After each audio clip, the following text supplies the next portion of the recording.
वर्तमान में चावल की वैश्विक कीमतें सुर्खियों में है। इसका कारण है इस साल कीमतों में तेज उतार और चढ़ाव। चावल की कीमतों में उतार चढ़ाव ने निर्यातकों को जहां परेशान किया है तो वहीं खरीदार खुश हैं। लेकिन अब एक रिपोर्ट में कहा जा रहा है कि ग्लोबल राइस मार्केट अस्थिर होने की शुरुआती संकेत दे रहा है। हालांकि इस रिपोर्ट में इस बात से इनकार नहीं किया गया है कि एशिया और उत्तरी अमेरिका, मध्य अमेरिका और दक्षिण अमेरिका में स्थित देशों के बीच प्राइसिंग ट्रेड अभी भी बटा हुआ है। हम बात कर रहे हैं USDA grain world market and trade की लेटेस्ट रिपोर्ट की, जिसके अनुसार एशिया के चावल एक्सपोर्ट ने चावल व्यापार के लिहाज से इस साल का अंत मजबूत कोटेशन के साथ किया, क्योंकि सप्लाई कम होने और लगातार खरीदारी में दिलचस्पी ने कीमतों को बढ़ाने में मदद की और इससे 2026 के ट्रेड फ्लो में बड़े बदलावों की नींव रखे जाने में सफलता हासिल हुई। रिपोर्ट कहती है कि थाईलैंड के 5% टूटे हुए चावल में सबसे ज्यादा वृद्धि देखने को मिली, जहां ये $38 बढ़कर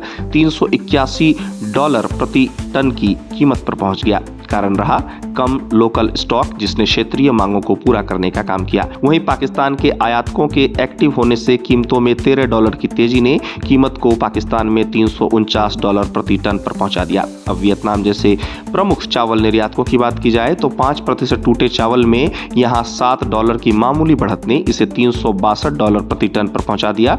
तो वहीं भारत में इसकी बेंचमार्क कीमत $343 प्रति टन देखने को मिली। इसके साथ ही कच्चे चावल का एक्सपोर्ट धीमा होने से यूएस के लंबे अनाज के कोटेशन $6 घटकर $553 प्रति टन हो गया। इसके साथ ही उरुग्वे में भी यही गिरावट देखी गई, जो अपने पारंपरिक लैटिन अमेरिकी बाजारों में कम खरीदारी की वजह से $6 गिरकर $462 प्रति टन पर आ गया। विशेषज्ञों की माने तो वैश्विक स्तर पर चावल की कीमतों में अलग अलग ये उतार चढ़ाव ईस्ट और वेस्ट के बीच प्राइसिंग गैप को दिखाते हैं। रिपोर्ट में कहा गया है कि इस गैप का असर 2026 की शुरुआत में खरीद के फसलों पर देखने को मिल सकता है। इस तरह देखा जाए तो यूएसडीए का 2026 का आउटलुक ग्लोबल ट्रेड पैटर्न में एक बड़े बदलाव की ओर इशारा करता है, जो भारत और थाईलैंड में बढ़ते स्टॉक और दूसरे एशियाई सप्लायर्स से बढ़ते शिपमेंट की वजह से होगा। बता दें कि इस रिपोर्ट के मुताबिक चीन में ज्यादा बिक्री की वजह से बर्मा से एक्सपोर्ट में 3 लाख टन की बढ़ोतरी होने का अनुमान है, जबकि चीन खुद अपने खास मार्केट से डिमांड